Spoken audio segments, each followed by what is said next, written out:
Hey, thanks guys. Hey everyone there in TTA class. Somebody want to wake up Carmine? Alright, let's get started.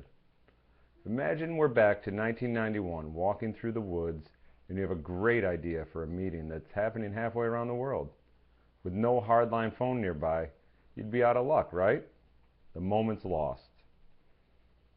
Well, now back to today. You get the same idea. You take your cell phone out of your pocket so you can video conference directly with that meeting on the other side of the world. What's changed in such a short time, you ask? In a word, broadband. In 1991 is a great place to start because breakthroughs were happening that would change the world. In 1991, the first GSM call was made. It was the year when the World Wide Web came to life. And that was the year, in 1991, that the Linux kernel was conceived and created by Finnish computer science student Linus Torvalds.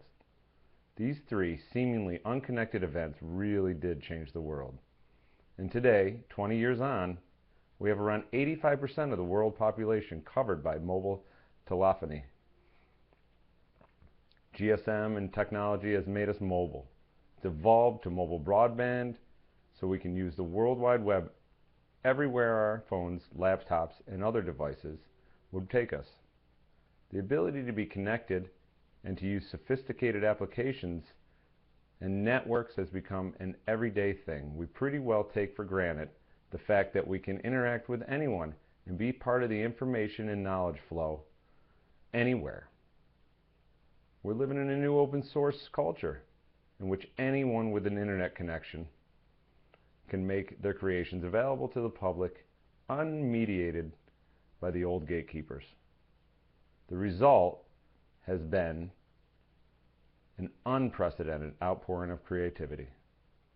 People, enterprises, markets, societies are benefiting more and more from the real-time connectivity and networking that broadband makes possible. Connectivity is everywhere. Digitization extends into all possible areas of society. And mobile supports interacts wherever we want.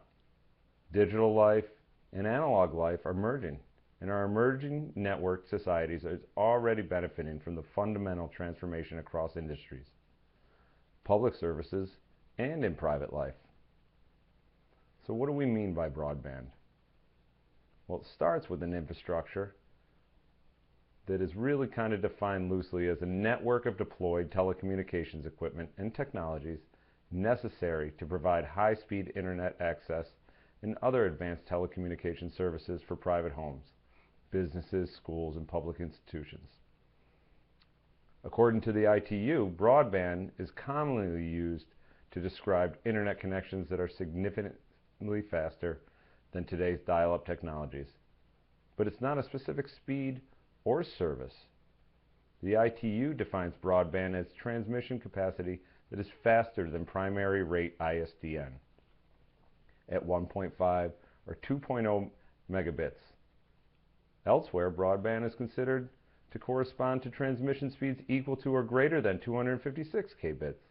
And some operators even label basic rate ISDN at 144 kbit as a type of broadband.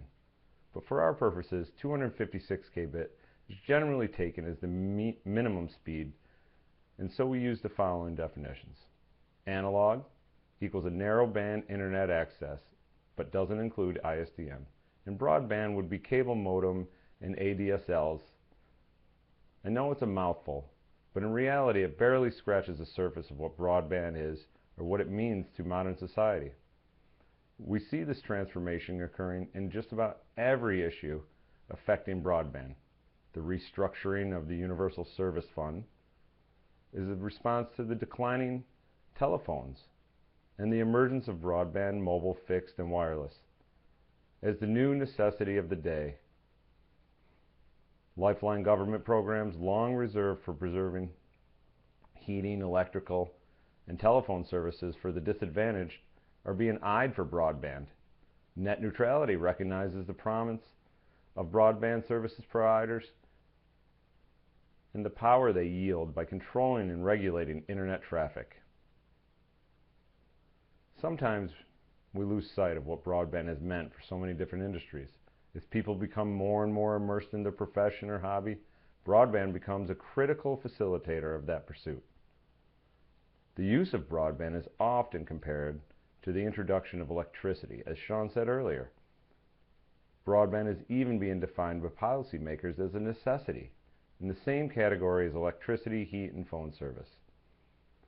Many people could recall the days when you actually had to be physically in front of the television, set to watch your favorite shows at precisely the time they were scheduled to be aired. Now there are devices which monitor our viewing habits, record shows we are interested in, and make them available to us on any television in the house, our computers, or even our phones whenever we want. Out in the woods, where I was hiking earlier, looking for my ideas to be shot out across the world. Many industries are emerging because of the internet. This includes the obvious ones, such as internet service providers, device manufacturers. Others are undergoing radical transformations because of broadband. I could just about guarantee that most people employed in America are performing their jobs significantly different than they would have done 25 years ago, all because of the internet. Journalists, politicians, doctors, and stockbrokers have transformed the work they do because of the internet. And on the other hand, so have grocery store clerks and automobile salespeople. The nostalgia of the past is one thing, but most people would herald the introduction of the internet, I believe. Thanks, everybody.